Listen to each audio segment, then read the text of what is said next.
Om Purusham Artam Shunyanam Gunanam Pratiprashavaha Kaivalya Swarupa Pratista Vachichi Shaktihi iti. Om Shantihi Shantihi Shantihi. That one timeless primordial presence who returns transmigrating consciousness to its source of origin, and who strips name and form from nature along the way, accomplishes both, and the soul attains to its complete and final emancipation.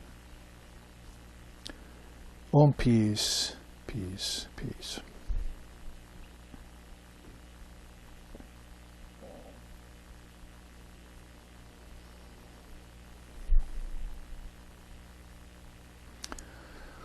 Om Satyena Labhyas Tapasa Hesa Atma Samyagyanena Brahmacharina Nityam Antaha Shadarehi Jyotirmayo Hi Shubhraha Yam Pashanti Yatayaha Kshinadoshaha. Om Shantihi Shantihi Shantihi. The Atman, the indivisible self in all beings, in all things, is realized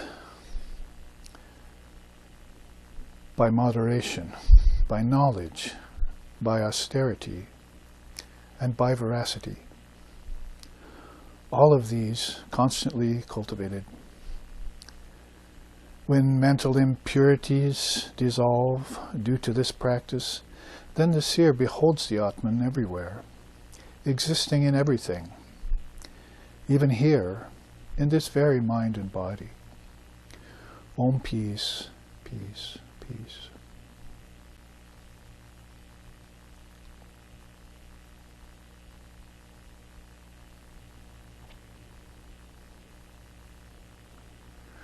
Om Sahana, Om Sahana Vavatu, Sahano Bhunaktu, Sahaviryam Karvavahai, Tejasvi Navaditamastu Ma Vidvishovahai.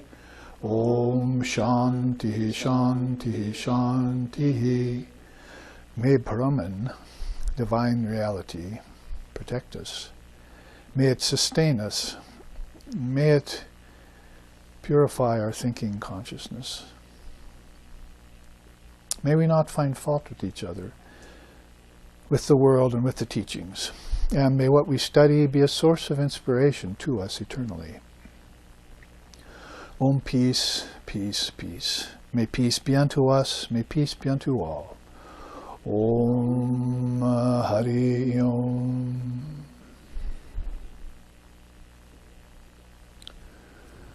So with these slokas and sutras from Vedanta, Yoga, and other revealed scriptures of Mother India, we began our fourth and final class, final for the series anyway, because these teachings we'll be looking into through our contemplations for a long time. But the final class of this four-class series on the Kaivalya Upanishad. And as of last week, we made it through more than half. I wasn't reading the slokas at the time, so involved in the charts and teachings, but I'll catch you up here as on the actual text. And we gather here at the end of what we call the Divine Mother period, which started out with Navaratri and proceeded on through Kali Puja, Lakshmi Puja, Jagadatri Puja at the end of this week. All these wonderful facets of the Divine Mother of the Universe, whose wisdom presence I just chanted about, that she strips name and form away from nature and returns the soul to formless reality. Does this with living intelligence, because we've been talking a little bit lately about this contradiction in terms called artificial intelligence, but the seers, the yogis, the luminaries, the saints, the sages, the avadutas, the Ishvara forms, and and the avatars, but just to speak of a few, know this intelligence to be a sentient, living verity, as Vivekananda called intelligence, the first compound of consciousness. So the word vibrating with all of that, the rays coming off of the word, in the beginning of cycles, as Jesus said, then the word actually being seen as one with God. It always was God. So the great seers of all the different religious traditions are talking about this mother intelligence. We call it Shakti, if we want. It's just a simple word for it. Or Paravak. Different beautiful names for her. And Buddha, also, the Mother of the Buddhas, is a book written by our founder, Lex Hixon, here in SRB. A very beautiful book on the Pragyaparamitra Sutras and other great teachings of Divine Mother. Buddha named himself after that very intelligence. So, in that vein then, this word Kaivalya was studied in the first week of our classes, 4 weeks ago, or about, and we looked at the nature of the world and the meaning of the word Kaivalya, meaning how to isolate oneself from things that were insentient. The one sentient principle projects and gathers all these things around it, like worlds, and names them and puts them into forms and runs them through cycles of time, creates echelons of space for them, plays about there. And it's called, if it's done consciously, it's called Atmik Sankalpa.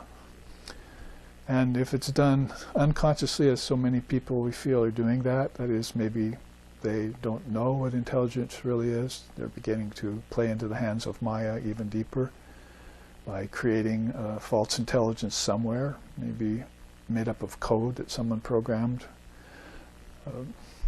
Then it's called Mayic Sankalpa. It's a projection out of one's ignorance or delusion, one's confusion and delusion, which results in illusion. Nice subtitle for something.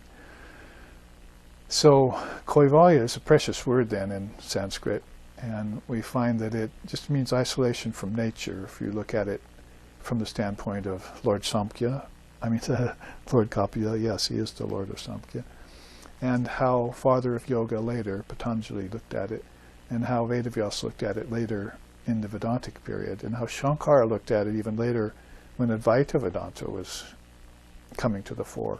And now, Swami Vivekananda bringing it totally to the fore in our day and age, right here, and even in America, in the Kali Yuga of all things, amongst this den of materialists, finds out that this intelligence is foremost on the mind of the saints and seers, and they always want to be isolated from things that are insentient. That is, to know that these things just dissolve back into the self. So it's a dissolution of the mind stream. There's a book on our shelves that I put together from that profound saying and idea, dissolution of the mind stream. So I was describing it just before class here with all of us present here in Hawaii, here in the beauty of tropical nature that's all around us, as a magnet that just collected a lot of coverings, iron filings, pins, needles, everything, bobby pins, lumps of metal, and you don't know what's holding it all together. So you begin picking at it, you see, and this is called inspection. And this is what you should do with air, earth, fire, water, and ether, touching, tasting, hearing, smelling, seeing. Those same 5 things in a subtle sense called tanmatras, and subtle senses and subtle elements in your mind, so that you can march back in involution style and give up this preoccupation with evolution only and reach a source of all of these things and find out that that source may be the effect of another cause that's even deeper. So that's why I started out chanting that ancient or timeless primordial presence, the Divine Mother wisdom that's there in everything, that made up all the objects here in this world, in this tropical region we have, and in all the worlds. Then you just pick at it for a while until you find there is an attracting center, and right at the base of everything. And it's a irrepressible force. It just pulls everything together into an innate oneness. But looking at it from only the outside, you'd maybe conclude that you're an iron filing, or you're a needle, or you're a pin, or you're a lump of metal. You're something insentient. You're something made of the 5 elements. And that's not the truth of the being. That's just the outer appearance called Maya. So then you strip it all the way, you find this powerful core magnet there with this powerful force in it that attracts everything to it. So you started out with a green coconut oneness. See, that the coconut is all one solid mass before it's ripe, Sri Ramakrishna says. After you did the discrimination process, you realized that it's got a core in it that when the coconut's ripe, rattles around inside, like this Atman I just chanted about, rattles around inside of the 5 sheaths of Annamaya Kosha, Pranamaya Kosha, Manomaya Kosha, Vijnanamaya Kosha, and Anandamaya Kosha. All levels of space, all levels that have been named and have been formed by this internal kernel of the Atman. And so the dissolution of the mind stream, whichever way you look at it, in terms of 24 cosmic principles, in terms of alambanas, in terms of 5 sheaths, in terms of 12 nidanas, links that cause you to be reborn, in terms of 7 chakras, the Kundalini system, in terms of the vibrating spheres of consciousness called spandas in Shaivism. Well, we looked at all that in a very nice chart I put together for the second class we went to, and found out that this is all what they're denying, this is all what they're renouncing, this is all what they're detaching from. And it's not out of aversion that they do this, unless it's an immature detachment. There are such things. But those ones who know that there is a core center to everything, like this great magnet, are doing this again and again, lifetime to lifetime, to make sure that they know themselves, wipe the mirror of the mind clean every lifetime, and to show others how to do it. These are the 2 great reasons why people who are already perfect come to earth and undergo spiritual disciplines in front of collective consciousness here. 7 billion and more people here right now. Most of the percentage of those not getting the clue yet, like Vivekananda said, "You've not caught my fire." I was thinking about that in meditation this morning, so I sat down and wrote a God blog that you'll see next Saturday called Straw on Fire and Wet Wood. So I'm calling that the two options that people have today, it seems like. They're either straw on fire, Vivekananda said, as they flare up very interested at first, and then they see that, oh, it's probably going to be a lot easier to invent something artificial and get attached to it than to do the work necessary to see my true self. And wet wood means you don't ever flare up. This fire gets started and the ignorance of your mind puts it out. It smokes a lot and fills the room with smoke, you see. Like smoke envelops fire, Sri Krishna says in the Gita. So we want to clear all that away, and so we do this discrimination process. And it can also be done through bhakti, to a certain extent, I think, and it can be done through karma yoga if you're patient and with the right mindset, and it can be done through meditation. But we find out if you integrate these 4 yogas, jnana yoga, dhyana yoga, also called raja, karma yoga, and bhakti yoga, if you integrate these 4 religions, then you've got what Swami Vivekananda called the new religion of this age. I want to show this to you because it was there in Sri Krishna's time when he, in the Gita, he called it Chatur Jasya Yoga, the 4 great yogas. And of course there are many yogas. There are dozens and dozens of them that have come forward. Some of them very authentic and some of them rather admixture style. Some of them even just physical, which aren't that helpful for your enlightenment. So these 4 great yogas are there, and they all lead to this one thing that we're studying today, the ability to detach from even the most subtle insentient principle called the mind of God. That is called Mahat in Samkhya. So it is actually a, a principle that's created by the Atman. It's envisioned by it, and it's got more sentience than the collective mind does, and it has more sentience than the individual mind does in most cases, but it's still a principle of change. It has change going on in it because it thinks, it conceives, it projects on a huge scale. And this is called the Trinity, when Lord Brahma projects things. Perfect soul will project them, watch over them, and sustain them, and then withdraw them back in with his partners. Shiva on one side, Vishnu on the other, if you will.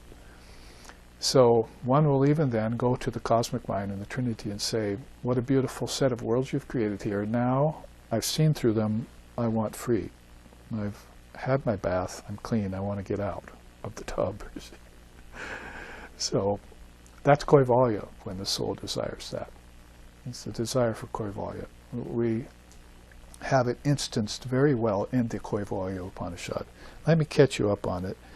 Asvalayana approached the Lord, this very Lord Brahma I just mentioned, they're calling him Paramesti here, and said, teach me, O Lord, the knowledge of Brahman, the highest, always cultivated by the good, which is hidden from view, and with which a wise man drives away instantly all the sins and reaches the Purusha, higher than the high. The grandsire Brahma said to him in response, know that, with a capital T, by means of faith, devotion, and meditation, for not by work, nor by progeny, nor by wealth, but by renunciation, some have attained immortality. So it's all a matter of distancing, giving up, seeing what's unreal, and then to reach the real. The unreal never exists, the real never ceases to be. If you become convinced of that, then you move towards Kaivalya. Third sloka, higher than heaven, seated in the cave of the heart, called the Buddhi. Well, that's intelligence. Let me flash ahead to something we haven't studied yet, haven't come to yet. Without arms and legs I am, the unthinkable power, seeing without eyes, hearing without ears, knowing all, different from all, none can know me, for I am always the intelligence. So back to the cave of the heart. The self-controlled attain, being of pure minds, that ascertained reality by the knowledge of Vedanta, and through sannyasa renunciation, in the sphere of Brahma, and at the time of cosmic dissolution, they all get liberated from the apparently highest manifested universe. That's even beyond Brahmaloka. Then, in a secluded place, sitting in an easy posture, pure, with neck and head and body erect, living in the last of the orders of religious life, having controlled the senses, saluting their preceptor with reverence, meditating within on the lotus of the heart, on Brahman, untainted, pure, clear, and griefless, they reach that station of Kaivalya. This is nectar. If you have the ears to hear, there's nothing superfluous about it. There's nothing superficial about it. There's nothing extraneous about it. It's just, oh Lord, tell me the truth. Here it is, son. And it's as clear as can be. Then you'd have to have a certain ability to hear the truth and to hold things up before your wisdom mind, to look at it, and then to know it. And then you know that you never were anything but that. So that's a beautiful set of slokas there, in a secluded place, easy posture, and so forth. 6. Who unthinkable, unmanifest, and of endless forms, interesting, calls it unmanifest but yet taking forms, unthinkable amount of forms, you see. The ever-good, the peaceful, the immortal, who is the origin of the worlds, but without beginning, middle, and end, the only one, all-pervading consciousness and bliss, that is the formless, that is the wonderful, Advaita in Sanskrit, you see. Swami Advaitananda was one of Sri Ramakrishna's 16 disciples. the bliss of being wonderful, seeing this wonderful Atman. Meditating on the highest Lord, allied to Uma, that's one of these Shakti forms we just talked about, powerful, three-eyed, blue-necked, and tranquil, the holy man reaches that one who is the source of all, the witness of all, and who is beyond all darkness. So remember, we looked at the witness consciousness chart about that. If you're thinking back on the first 3 classes, and you're hearing these slokas, the way I take apart a scripture and an Upanishad, sloka by sloka, sutra by sutra, if you remember what you've heard before, you'll envision each one of those charts that I brought out, that I created and brought out. For each one of those, almost all of those slokas had a chart to them. Remember, first was natural renunciation, then the 5 facts of existence, then the 7 steps of Kaivalya, then the 6-fold process of going to death or leaving the body, then the 56 epithets of Brahman, then the Tower of Truth, and then the witness of all phenomena. Remember all those charts? We've taken all those with these slokas. So last week then we entered some newer ground.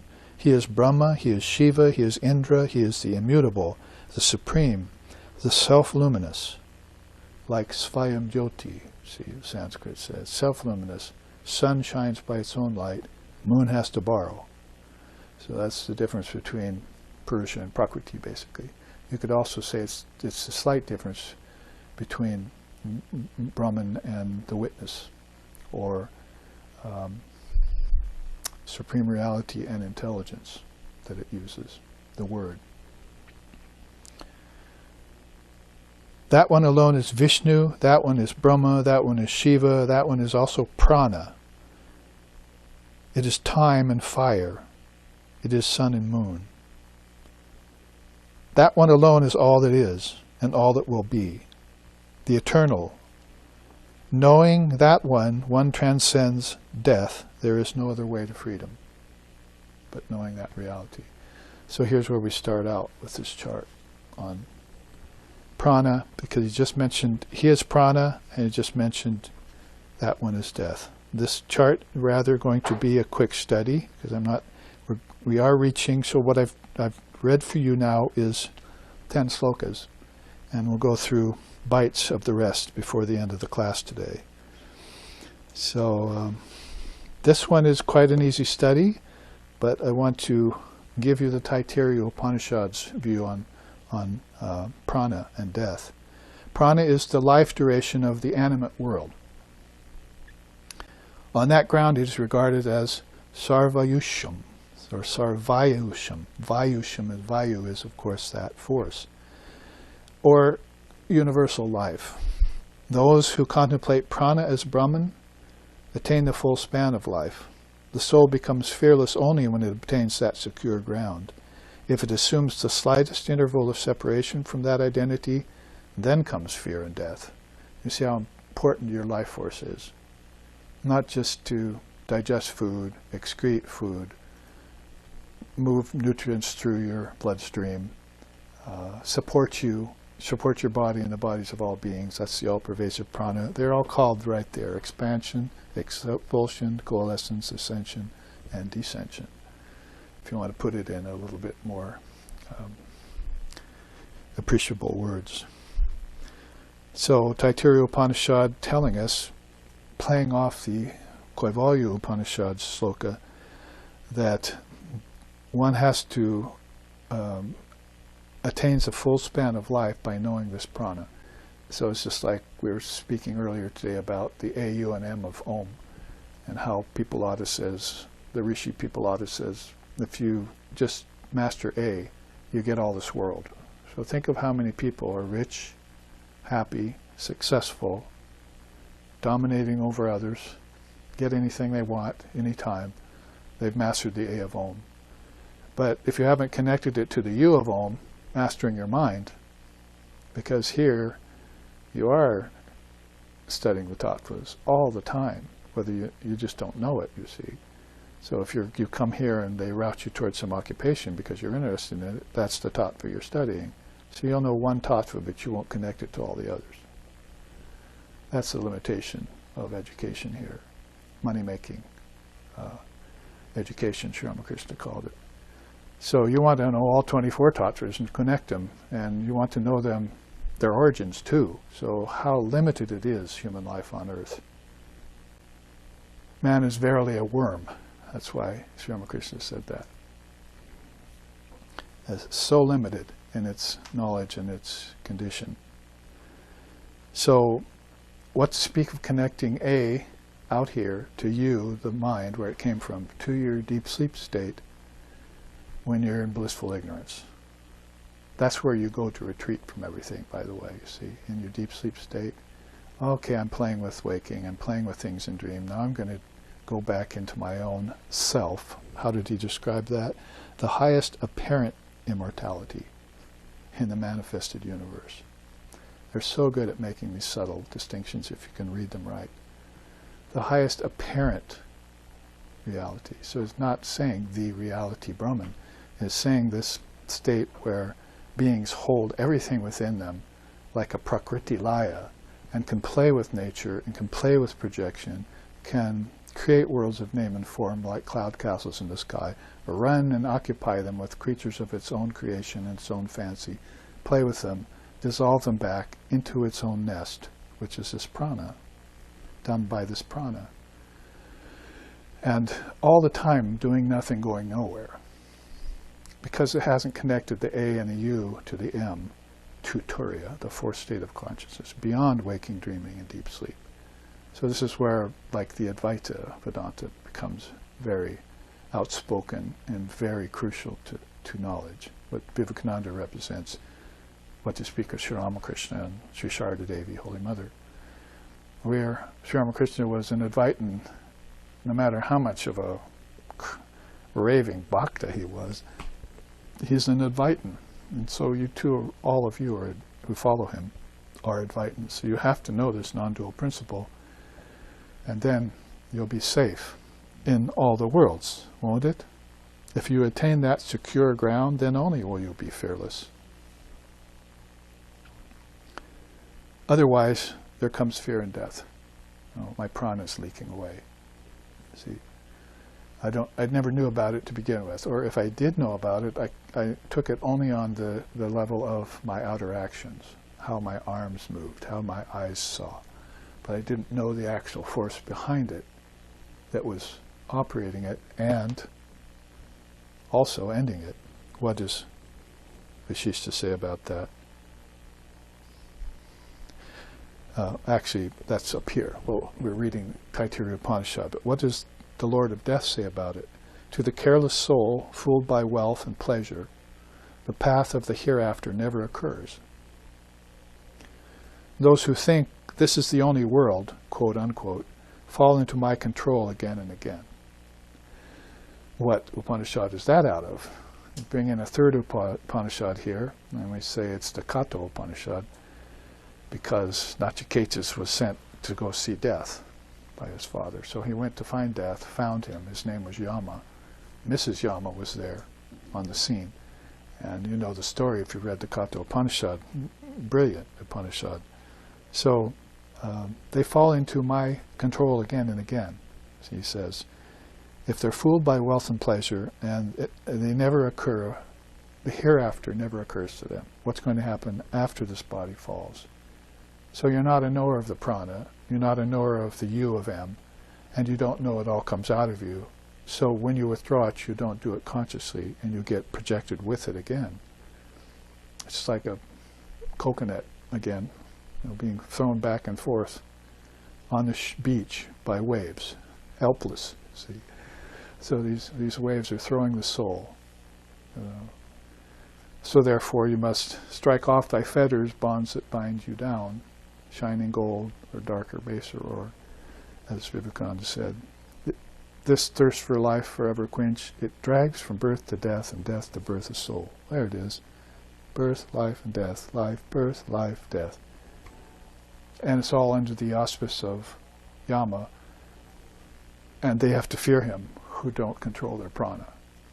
They get their own prana under the control, then they can live like a hawk in their own nest, aware of everything when things dissolve.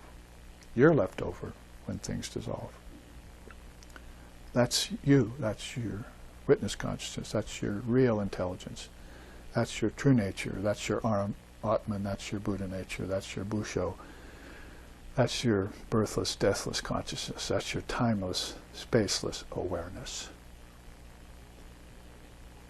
Don't mistake it for anything else. It's singular. If you do know it on a deeper level, because remember, and don't lose the track of this, one transcends death by knowing that Brahman, the eternal. And there's no other way to freedom, to this Kaivalya that the Kaivalya Upanishad itself is speaking about. It must be an expert on it.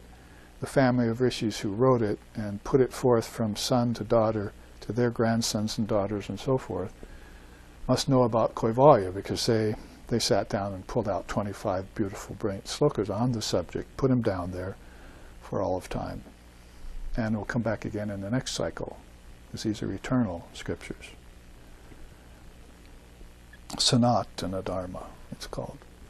So look across from prana, apana, vyana, udana, and samana at the outer level of things, where expansion, excretion of waste, coalescence, ascension, descension, in-breath, held breath, out-breath, these things that are your prana are controlling without you controlling the prana sometimes. And look at their subtle equivalents. There's the pervasion of psychic prana. There's renunciation, goes along with expulsion. So the Upanishads say, when you breathe out, say, I'm not the world's, right? So when you breathe in, I'm all the wisdom. I'm taking in all the wisdom. When you hold it, think, I am that self. And when you breathe out, say, I renounce everything that's not me. So that's in a breath that's controlled by prana, which takes you beyond the control of death and gives you Kaivalya so you can realize your Atman. And so you can see how, if you see the subtle forms of prana mentioned in this Upanishad in Sloka 9, that, how you can put everything together, then you can really see the unity of everything. You can transcend things that aren't yourself. You won't be attracted by them anymore, and you can get grace, the grace of your own self upon yourself. The Atman, it doesn't choose just anybody, it chooses those who it wants to choose. Those Upanishads tell us. Vivekananda has something to say about it. All expansion is life, all contraction is death. Therefore, all love is expansion, and all selfishness is contraction. That one who loves, lives. Therefore, love for love's sake, because it is the only law of life. This is the secret of selfless love, selfless action, and all the rest, as he wrote in one of his letters to his students. So there you see the asuras and the suras, the realm of those who are looking on to controlling the soul that has to go to death, to come to their realms, and then leave their realms and come back as an unrealized person. Or possibly, potentially, another route for the soul, to go along the path of the sun instead of the path of darkness, and reach the gods, and live there in those heavens, those subtle life heavens, as Sri Krishna says in the Gita, and enjoy to the exhaustion of their merits those worlds. Then come back and have a lifetime where they seek the ultimate emancipation, Kaivalya, which we're talking about here. And that's the whole chart, basically, to help explain the sloka. Let's go on. Seeing the Atman in all beings and all beings in the Atman, one attains the highest Brahman, not by any other means. So there we looked at Sadakya, the 6 ways of knowing Brahman. Remember that very comprehensive chart.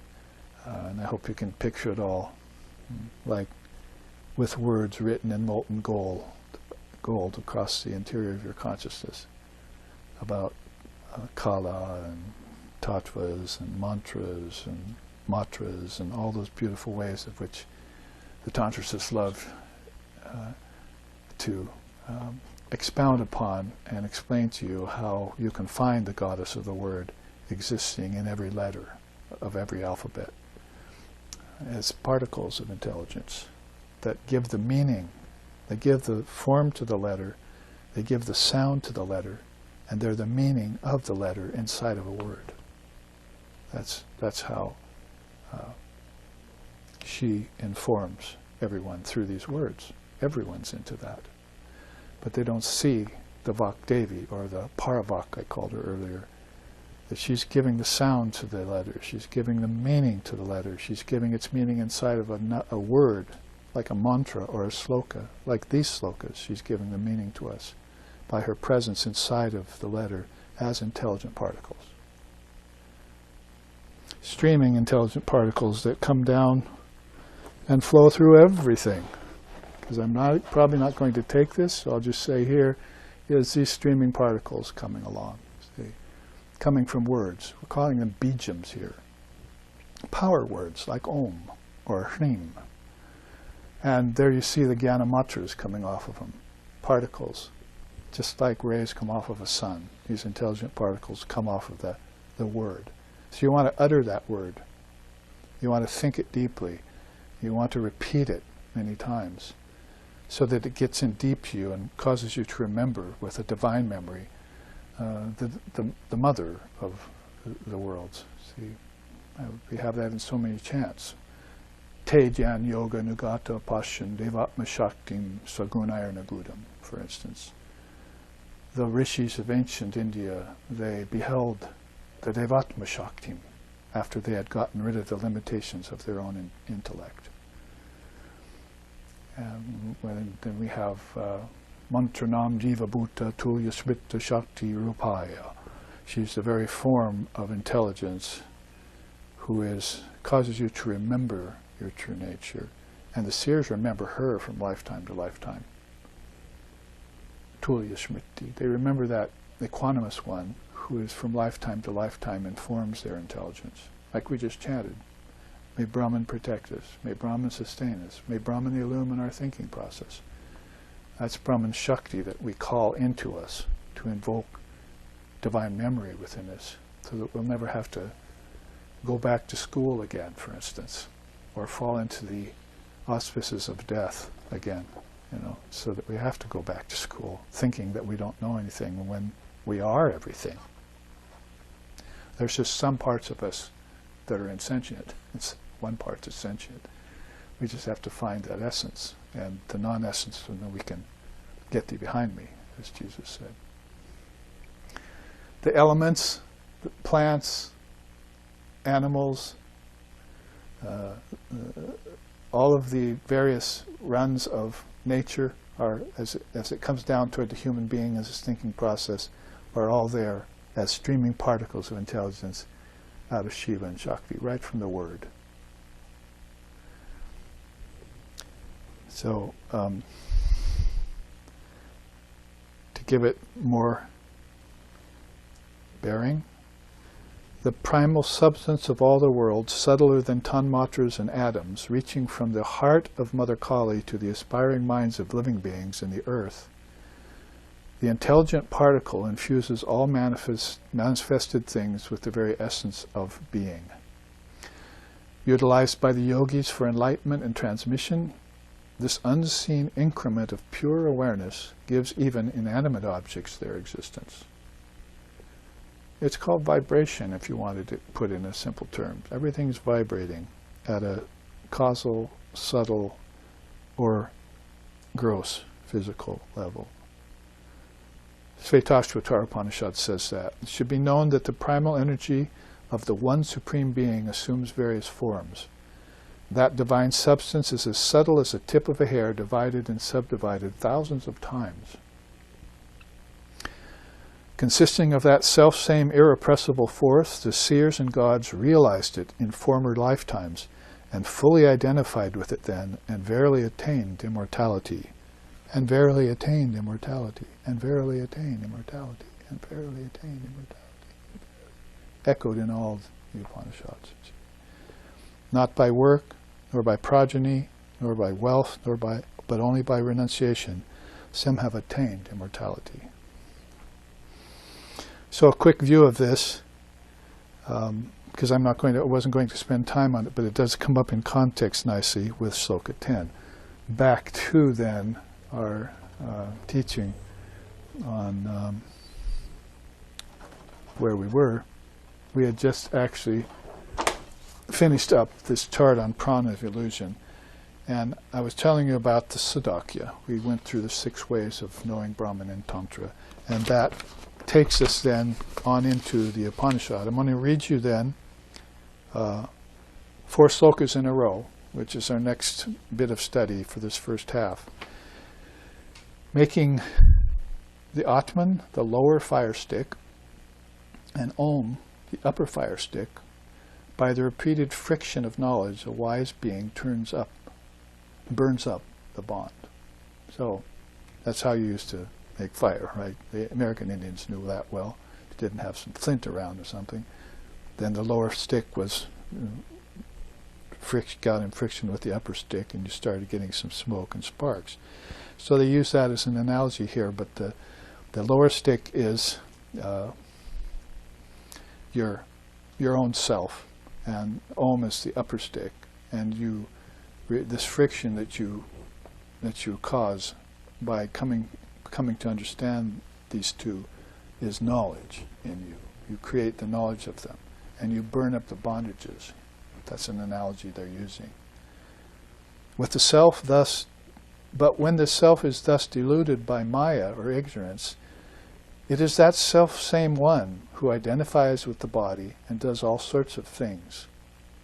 In the waking state, it is the jiva who attains satisfaction through the varied objects of enjoyment, such as women, intercourse, food, drink, etc.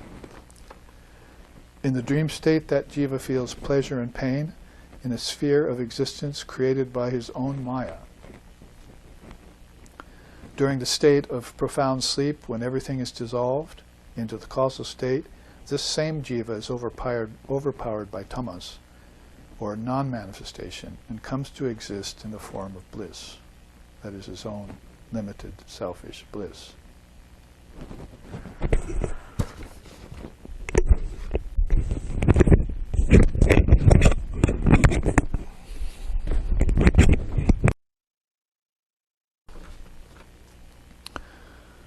And that was Sloka 13. Sloka 14 is, again, through his connection with deeds done in previous births, that very jiva returns to the dream state or the waking state from deep sleep again. Sorry about this.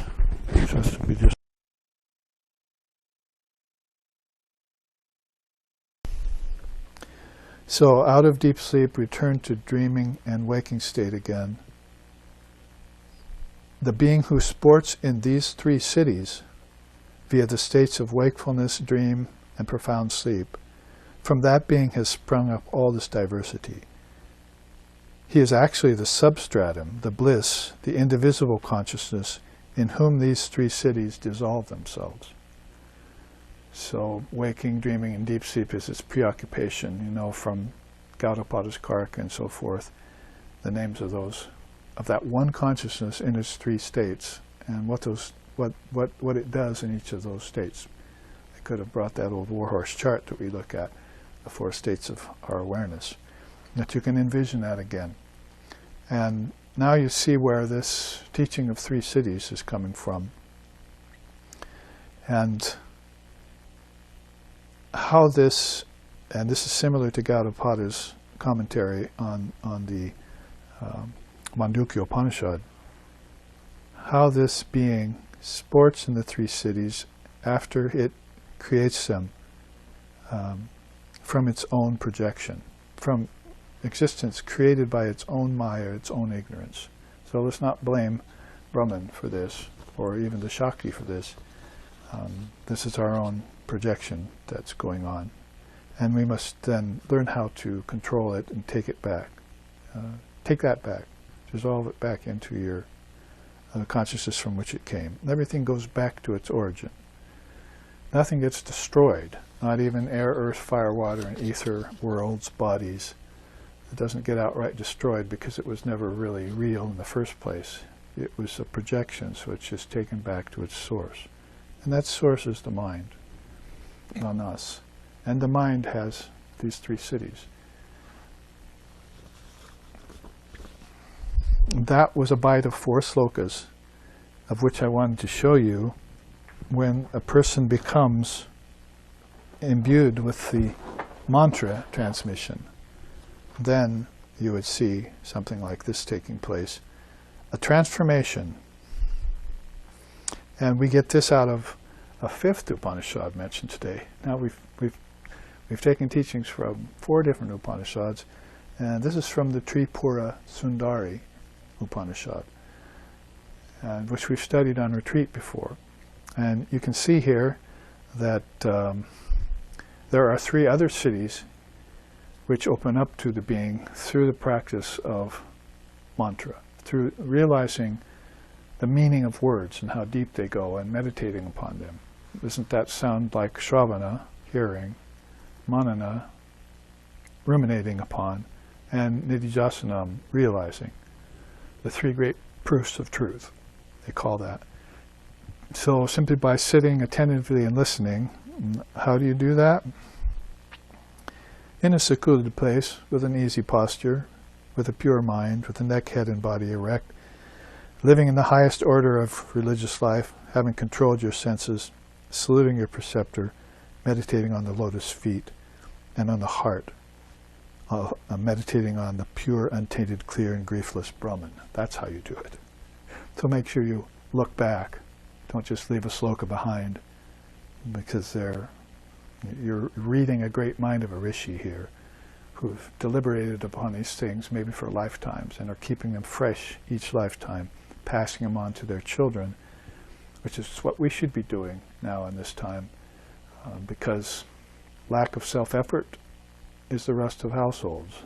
Lack of recitation of scriptures is the rust of monasteries, said the Lord Buddha. So you see that rust everywhere when you go from place to place to try and help them out of darkness. And give them these great teachings which are eternal and will never be lost. Because the great seers are always putting their minds on it. So the founders of each of these Upanishads were families of great knowers, like Svetashvatara. We just quoted from him, Svetashvatara Upanishad. So here you have, out of the Tripura Upanishad, this quote: "The sacred Shakta Upanishads state that through various methods of meditation on her devotee will attain liberation, moksha. Of unaging power, the world's womb, of 2 ever choosing one, with offering of knowledge pleased, she removes the aspirant's twofold sheath. With mind protected from illusion's sphere, he becomes one with the cosmic being." A beautiful sloka out of the Upanishad about meditating upon the Mother in this precise way, which opens up 3 cities. And there they are here, the 3 cities, you see down the side of the chart, and the 3 pathway to these 3 cities. And they all have to do with the profound syllable of the mantra, the collection of syllables, the bijams, which we just looked at as streaming particles, and what they do to the mind when you take them in there, how they, remember looking back in, how they purify the mind with their power, and even destroy sins, such as, well, they haven't got quite there yet, but that one who studies this Upanishad is purified by the fires. Fire means capital F. Is purified from the sin of drinking, from the sin of killing, from deeds done knowingly or unawares. Through this, he has his refuge in the Supreme Self. That one belongs to the highest order of life and should repeat this always, once a day. So that's how they're ending the Upanishad. That's the second to the last verse, which we will get to hopefully by the end of this class. So here is this 3 levels, 3 cities, and all their triputis. 1, 2, 3, stop. So here you see at the top the Pararupa, the transcendent space of consciousness. That's the 3rd city. Prior to that, the devotee reaches Sukshma Rupa, mantra, intelligence, and subtle sound. Prior to that, when first initiated, reaches the Stula Rupa, the physical anthropomorphic form of the mother. So that's why you're asked to meditate with the mantra on the form of the Devi. Like in the case of some of us, who do you like, Sri Ramakrishna or Holy Mother? Or who do you like, Shiva or Shakti? Or who do you like, Brahman or Shakti? You say Shakti, then your teacher will tell you, then here's her mantra, here's her bijam, here's her form. Look at that form, memorize it, take it inside in meditation, say the mantra, know what the mantra means, and invoke her. She may come to you as a vision first, see. Later on she'll appear to you as your own intelligence. And then she will take you to Kaivalya, through Kaivalya's gate, to the highest Brahman. So this is done in 3 ways. Another threesome is across the bottom here. First of all, Bahyaga, outer devotion. Then silent repetition. Then Antaryaga, inner worship.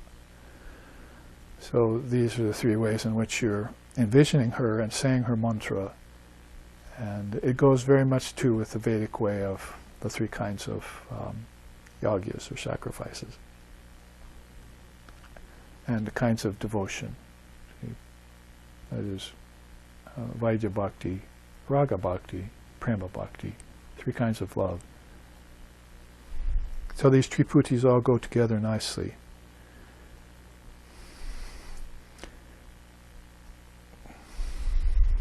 The quote at the bottom is by my own teacher. I heard him say, Divine Mother Mantra has 3 dimensions. The first is given to the devotee at the time of initiation. It's called Mantra Diksha. The second opens inwardly over time after the mantra is recited in daily practice with intense devotion. The third contains the revelation of her formless form. So, I remember the context in which he said this, Swami Sheshanandaji Maharaj, peace and bliss be upon him. He was speaking, he said, when I came to America, how did I keep in touch with her? He was talking about Holy Mother, his guru. He got initiated, got the mantra from her. So basically, he went to Holy Mother, it's a beautiful story, and she saw him, and initiated him. And then sent him to Swami Shardananda and Swami Brahmananda, whom he knew personally and got more instruction from. But he always had her, Sri Sharda Devi, as the Ishtam, in his heart.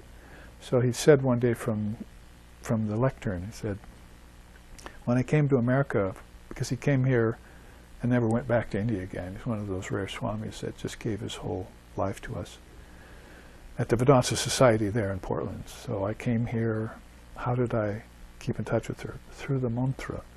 And I want to show you her form. And I've shown you her first form in the shrine room. So he pointed us down the hall. And if you were very fortunate, sometimes even before you were initiated, he'd let you go back to the inner sanctum of the Vedanta Society and sit there in the presence of that altar which he'd worshipped in front of for 30, 40 years, sang hymns, offered flowers, done all the pujas and various things. So sometimes you'd even get to go in there and get an early glimpse of it, so you know where the heart, where the greatest purifying fire was burning, at that center, Vedanta center. But then after you got initiated, you would hear him say something like that. I kept in touch with her through the mantra, and I want to show you her first city, as it were. I want to show you her first city. That's when you get the mantra and get her image. You're already out of the world at that point. These 3 cities mentioned here, you're already beyond them.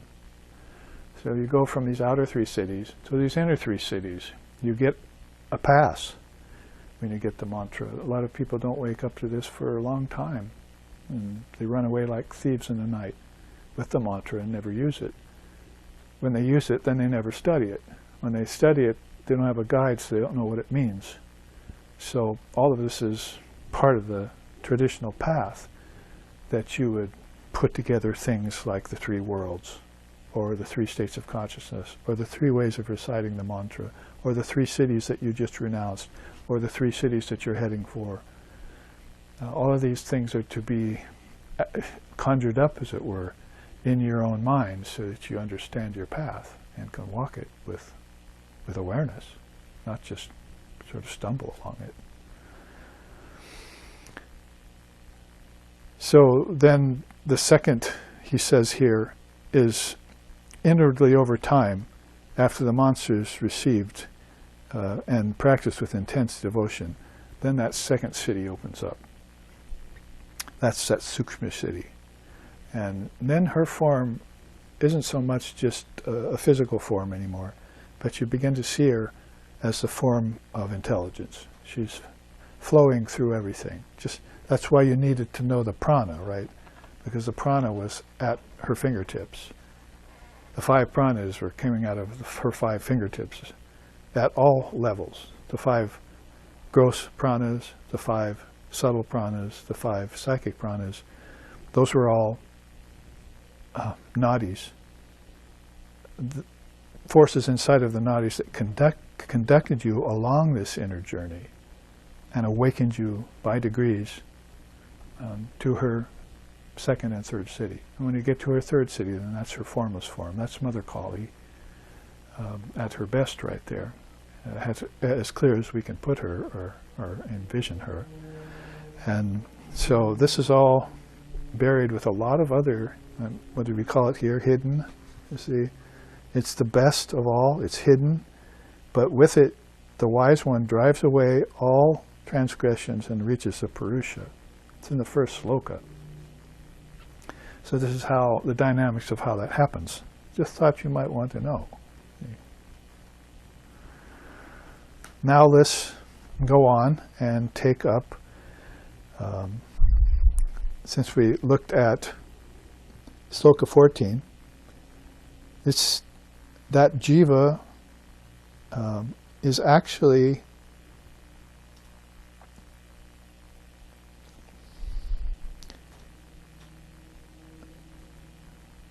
the one who burns up the bond of Maya, is also the one who gets deluded with Maya, by Maya, and when it's deluded by Maya, tries to attain satisfaction through enjoyment and so forth. Following, so forth. All, the same being is doing all that to itself. It's like, what's it called? Sandbox classes I'm giving right now. It's like Vedanta 101. So, you know, it's you doing it to yourself. Don't blame God, don't blame devil, don't blame anything. This is all your own projection. It's all out of the self, but you want to know the great self behind it all, not a bunch of iron filings that are clinging to the outside of it. So you want to be really clear of this, so you dive deep into it. Dive deep into the ocean of God's beauty, descend to the uttermost depths, and you'll find the gem of love, as we just chanted by Vivekananda. Beautiful song by Kabir. So that same self then is in the dream state, experiencing pleasure and pain there. That same self goes into the deep sleep state and experiences blissful tamas, where non-manifestation is. That's why I was just saying, you run to deep sleep after a hard day, you see. And you take refuge there and you come out feeling good, oh, I'm better now. You see. So you do that cyclically all the time, every 24 hours, to refresh yourself. But you don't, few people seldom ever know that this is all a projection cycle that's being run by your own mind. Your own antakarna, your own fourfold mind is running this cycle. But then it's getting better here. From that self has sprung up all this diversity. There's an inkling of wisdom. Because that same self is also the substratum, the eternal bliss, and the indivisible consciousness in whom these 3 cities will dissolve. Okay? brought it back full circle for you. These three cities of waking, dreaming, and deep sleep, with all the projection, all the dreaming that's going on there, all the nightmares that are being had in dream, as well as the good dreams and hopes and fears and the whole shooting match, was a three-city inside of you that you finally awoke from when you realized, I am that, or that thou art, Tattvamasi. I think I had it written down here. Look at the Mahavakyas. Did we do that? I think I didn't show you that chart. Maybe it's coming up. Something like that. Yeah, the Mahavakyas, there they are. Maybe we'll see it by the second half. But that thou art is what you realize.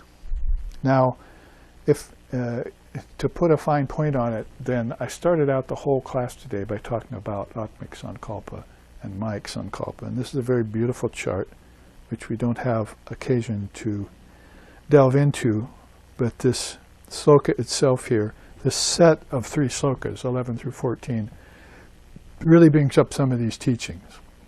Now here's what Lord Vashishta says about what I just tried to say, about which the Upanishads have told us in the past. He says, the universes are modes of consciousness reflected through Atmik Sankalpa,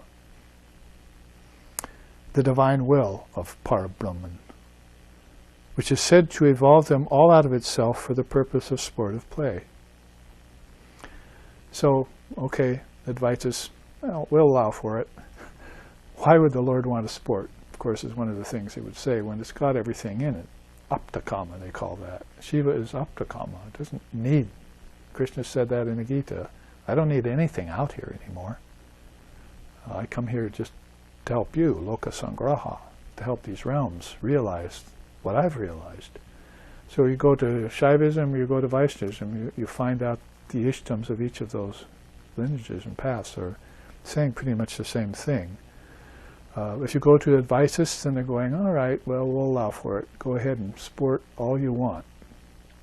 But as Vivekananda was to put it later, he said, may you go from lower dreams to higher dreams if you must dream at all. But best of all is to awaken from all dreams. From dreams awake, from bonds be free, know the self, thou art he, thou art she. As he liked to quote that from the Upanishads.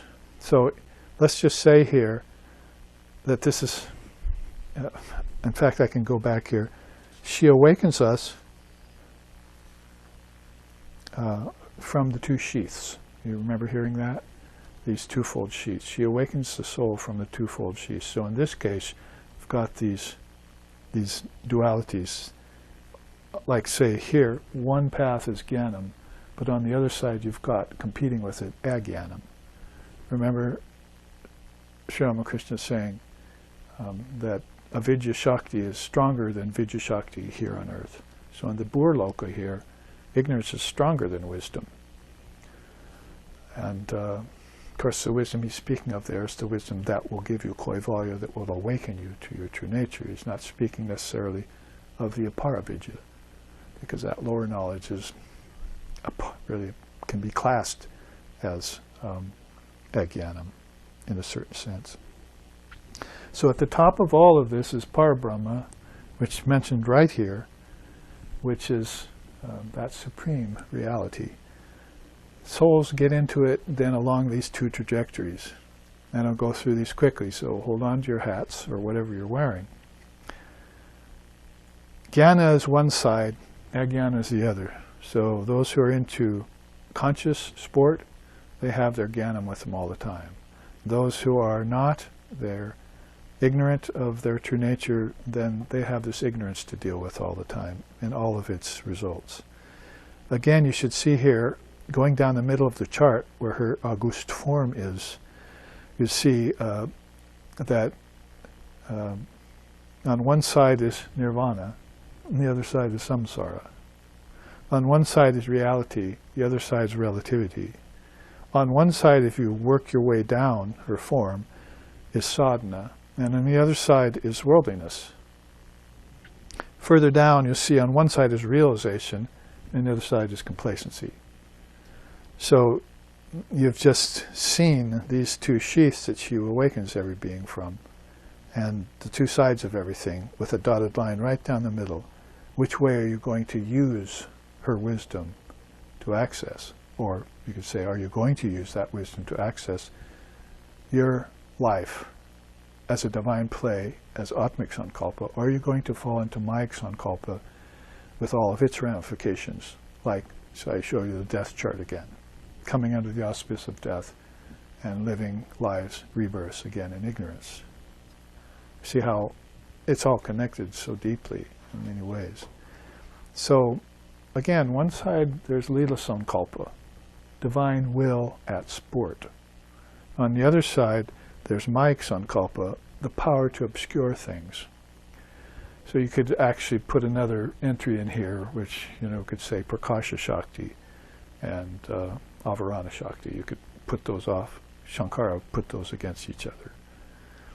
So let's go down these two. If you're living a life in Lila Sankalpa, then the appearance of time, space, causation, mind, intellect appears to you as cosmic principles. How to explain that better? Look at the opposite. Appearance of time, space, causality, and mind and intellect appear as real to you. You assume them to be real. And this is at a higher level, of course, but as we go down this ladder, these two ladders, we'll see how these things become grosser or more apparent. So if you're living a life of Lila Sankalpa, that's the Jnanakasha or Chittakasha. You're living universes, you see all universes as modes of awareness, like this house, this room, these islands, all other lands. These should appear to you as modes of awareness, not as Maya, name and form, so forth, solidity, 5 elements separated from each other, so forth. Nature existing as its own separate entity, disconnected from consciousness. So, in that way, I'm saying that would be the Mayik Sankalpa way of looking at things. So here you're seeing all of this as Brahman, modes of awareness that exist in Brahman. Across the board, you're seeing Mayakasha. The universes are based in your ego and its ideas of what reality is. So very much distorted in most cases. Further down, acquisition of an illumined guru and adherence to the spiritual path is a part of Atmik Sankalpa. You're searching for a teacher and a path, as you see many people have done maybe around you in the spiritual worlds. They want the guru and the path. They want Guru Anusashana and they want Vidya Shastra. And out of those they want to get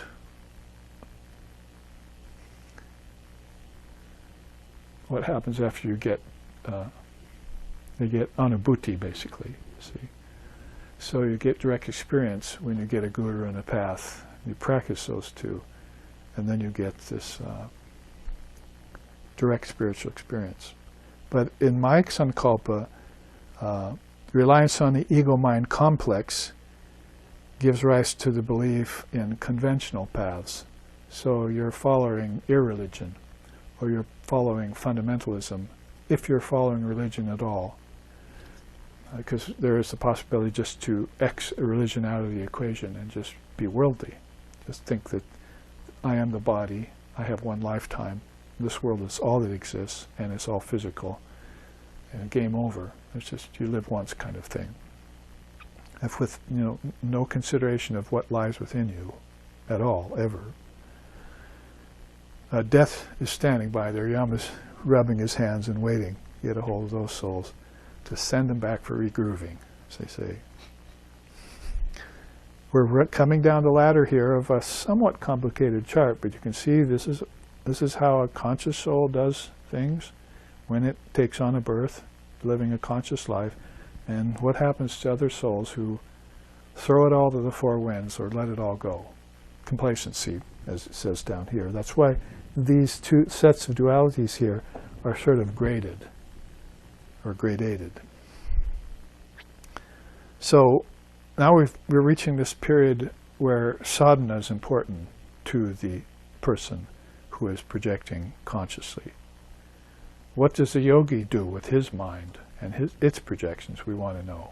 So the Avadhuta tells us the yogi lets everything rise spontaneously in his mind, and then at the end of the day he dissolves it all back into Brahman, like bubbles into water. Buddhascha yata jale is the Sanskrit for that. Pramadana nasandeha kim karishyami vrittiman. Utpajante viliyante buddhascha yata jale. He lets his thoughts and everything rise in all the universes, whatever he sees, tastes, touches, hears, and smells and thinks about. None of it's real. It's all a projection of the mind. At the end of the day, he just dissolves it all back into the ocean of Brahman, like bubbles into water. That's his practice. See? So according to that one of those Upanishads, that's the practice of thousands of female ascetics.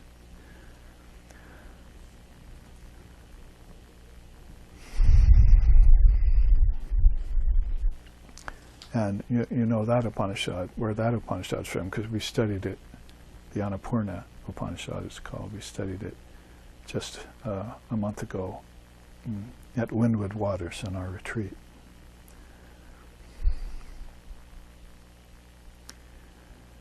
So then, therefore, disciplined curbing of the mind's tendency towards sankalpa through sadhana happens.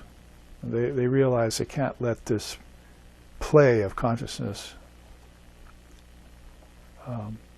substitute for Brahman in any way. Because all forms and names will dissolve back into Brahman. So what happens when that goes on? So this is why we're using this as a sankalpa, a Kaivalya type of teaching. See?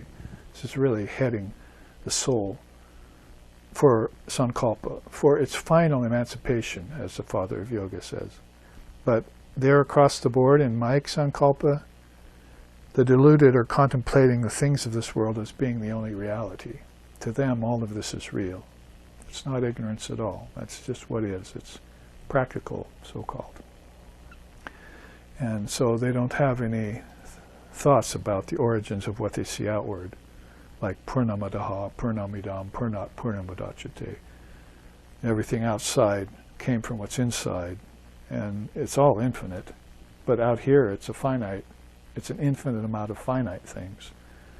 So when you take it inside, then it becomes an infinite amount of infinite things, and you take it further inside, doesn't it sound like the three cities to you? And what you're doing every 24 hours when you wake and dream and go into deep sleep, it's going on all the time. But you have to take notice of it, take stock of it, and get these teachings and savor them to realize it. As we move down this ladder, practice of yoga to remove the tendency for sankalpa and the desire for objects of the world is a part of the play of the ascetics. They love doing this. The yogis love to give away more than they like to take to themselves. They don't want to accumulate. They want to divest themselves of things. So that's this renunciation that, by the way, we just heard about when he said, you cannot get this Kaivalya by work, progeny, or wealth, but by renunciation. So this is what they're practicing all the time. So you can see it happening here in the Atmic Sankalpa process. But their brethren, as it were, who think differently on the other side of the scale, are consciousness in association with Sankalpa contemplates denser and denser states of matter. Fortunately, it sort of sounds like people who are looking into the constituency of atoms and molecules and quarks and subatomic particles and finding them empty, vibrating at a rate that is incomprehensible to any mind, and not concluding that they're empty, therefore, that objects came from some other source, and they took on the appearance of solidity. Water took on the appearance of liquidity. Fire took on the appearance of radiance. This is called tanmatras and subtle senses, because that's what they will do for you in dream tonight, which is going back to not only what's mentioned here in the Upanishads, but these charts we've been studying about to prana, isn't it? To know the prana and to course along with it will light up these worlds for you, of the 5 elements to the 5 subtle elements, of the 5 gross senses to the 5 subtle senses. And you use them as ladders, like nadis that are flowing through your body. There are also nadis by the hundreds and thousands flowing through your mind, carrying wisdom that you need. And the prana is responsible for that. And the prana is a spider web projected by the Divine Mother of the Universe. So she knows everything that's going on. Sri Ramakrishna said, well, if you only have a short amount of time when you come to Kolkata, there's 3 or 4 really beautiful gardens there you want to see. You only have time to see one. What do? You go to the owner of those gardens. And you ask, which one's your best? He gives you directions. You go there. You see the best garden. You don't waste your time. So this is the idea of going to that Mother Shakti who controls the prana, who flows through the nadis as wisdom, who then manifests all the 24 cosmic principles for people to use in their lives of either Atmik Sankalpa or Mayik Sankalpa. This gives you the choice. We just thought you might want to know about it so you can make a better choice. Should a man be reborn? Asked Swamiji.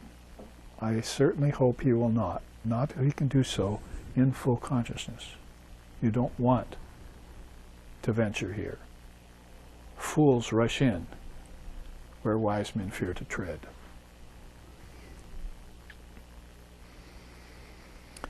Now we're getting to the, and probably just in time for our break, to the bottom part of this chart, where that double title there is realization on one side and complacency. So you'd see that, or you could conclude that if I do take on a lifetime of Atmik Sankalpa, because it'd probably be, Kaivalya is leading you to no Sankalpa whatsoever.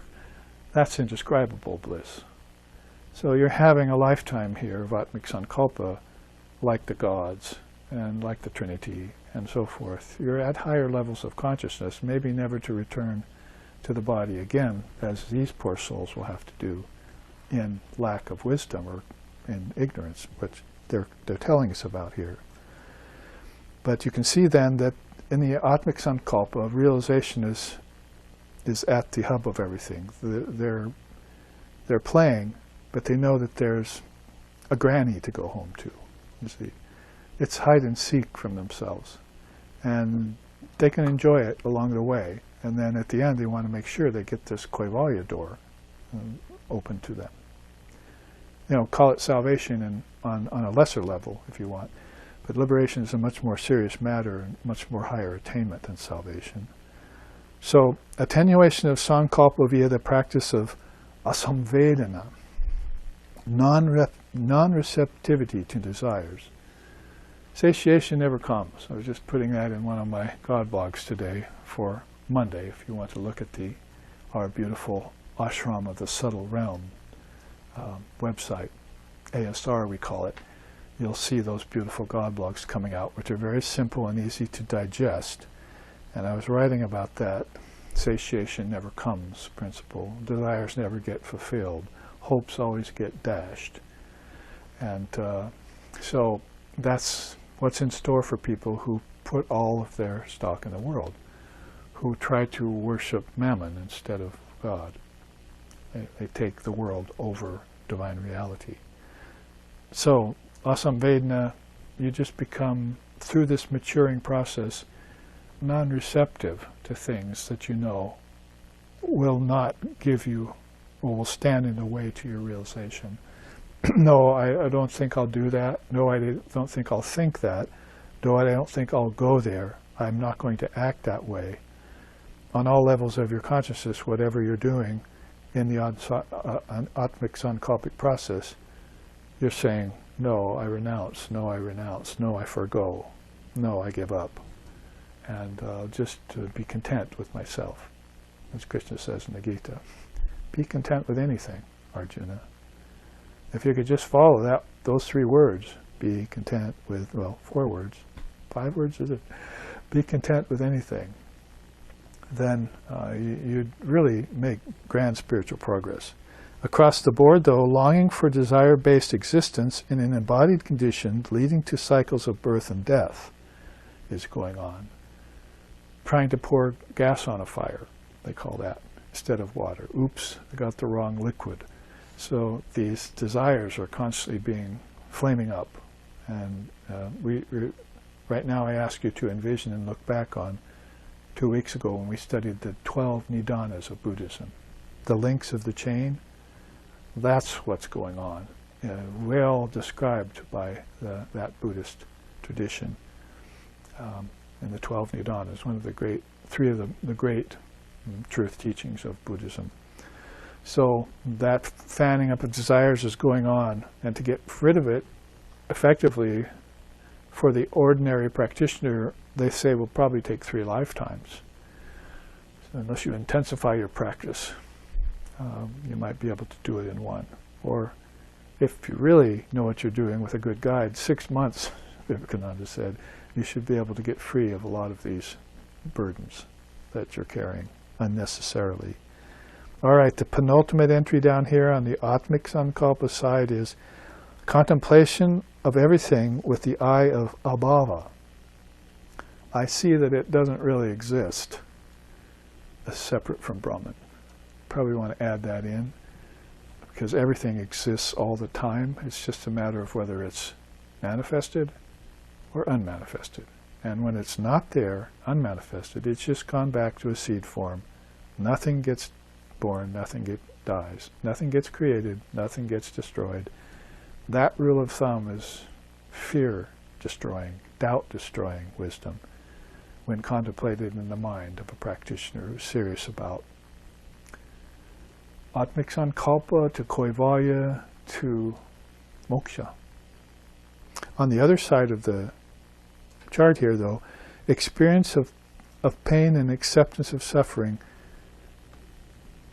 it's being taken as real. So you take these, it's like I was saying yesterday actually, people don't remember their loved ones when they come back. Say, oh, I love you so much, but I'm dying, goodbye. So you had all of this really deep love for these several people in your life. But then you pass and you come back and you want that forgotten. See, because you're bereft of your loved one. You don't know where they are, if they're even in the body or not, that you've come back again to another lifetime. So a lot of people practice a sort of on-purpose denial or renunciation of things because it's too painful to see that happening. But the yogis don't like that. See, I'll embrace fear right now. He who misery loves and hugs the form of death, to him the mother comes. And when the mother comes, she'll show you all your loved ones, where they are, how you can connect with them, which is what Swami Sheshananda did with Holy Mother, right? How did I get in contact with her when I left India? She passed, I left India, she came to America. How did I keep in touch with her? Because he embraced eternal life. You see. He went to a Christian college in India and found out what the Christians were thinking, but he remained a Ramakrishna Swami with all the teachings of the Vedanta at hand. He had a very beautiful way of expressing Vedanta to Christian people, people who had been raised in Christianity, at least amidst Christianity, if not actually in it. So this is a very wonderful example of how you stay in touch with your most beloved, see, by embracing the illusion of death and eternal life. And you might say Atmik Sankalpa is a kind of practice for that.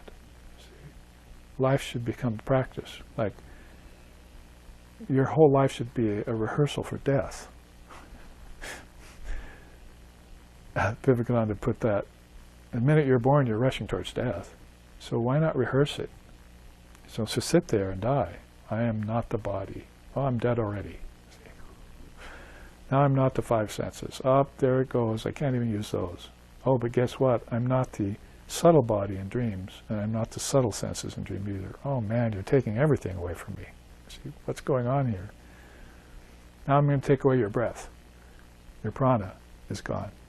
but I can't move. That's the point. Just stay with me here. See? Now we're going to take away your mind, and we're going to take away your intelligence. What? My intelligence? That's the most precious thing. Now wait a minute, there's something called consciousness. You'll see in a minute. Give me a minute to think about it. So that is what's going on in the rehearsal for death, which is actually rehearsal to realize that the last death is an illusion and that there's only eternal life for you, and that's all. And all your loved ones are there with you in that. When they were born and dying on earth, you partook of that, you indulged in it, you engaged in it, and when everything went away, you saw it was a dream. And they were the same Atman as you, and you were the same Atman as them. If you go to take on a body again, then you do it Lokasangraha style, to help people out of the illusion of finitude. Our founder said, you help them out of the illusion of finitude. You're not a finite being. You're an infinite soul. Well, across the board, they're experiencing pain and accepting suffering as being real. So that's where I got off on it, you see, basically, is that if you think your suffering is real and you don't find a way of transcending it, going beyond death, fear, and doubt, and darkness, you take it with you into your next lifetime. It may be buried and you can live a very nice set of years, 20, 30, 50, 70, but it comes back to you. And maybe earlier is better. If you realize what's sour in the beginning turns sweet later, that's a good thing. But if you take to what's sweet and it turns sour later, that's not such a good thing. Because you need to do all these practices young. Realize this when you're young, so that when the prana does start to wane, or maybe you can keep it from waning so much in your older age, you have the control of it, then you can live a pure and full and productive life and be of benefit to others. You'd realize the ideal of karma yoga, for instance. Finally, at the bottom of this whole sankalpic play that's we've been going through here, in accord with 4 slokas, there's the attainment of samadhi and absorption into Brahman. Beautiful words there for a lover of divine reality. And, you know, Kaivalya, be gone. Kaivalya was a doorway that got you to that. It's penultimate state. Kapila and Patanjali were talking about it as being a penultimate to moksha. You have to isolate from nature first before you get this freedom of absorption into Brahman after attaining the highest samadhi. Because those all go away in that state. I mean, things like asamvedana, non-receptivity, and the realization of abava, non-existence of a thing, is all setting you up for this, Kaivalya. You could put this chart side by side with that chart we took the first week, 4 weeks ago, called the 7 steps of Kaivalya, and see those correlations. But across the board here, with our poor friends, fear of pain, attachment to pleasure, lead to rebirth in ignorance again. So, Vashishta, and this brings us perfectly to our break, Vashishta concludes with us, by Atmic Sankalpa is meant divine will and manifestation, but it can degrade into Mayik Sankalpa via ego-based ideation that arises as a result of a falsified relationship between subject and object. Kaivalya is cutting off that relationship with nature, don't you see? You're isolating yourself from that. If you lived a life like this, it's going to be easy to do. Or let it all go at the end. If you haven't, it's practically impossible, which is why millions and millions of souls are on this samsaric loop. Everyone from the earliest rishis in India to Lord Buddha said that.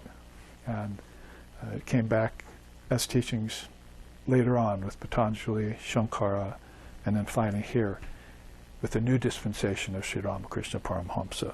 And those are beautiful words I want to end the first half with. Sri Ramakrishna Paramahamsa.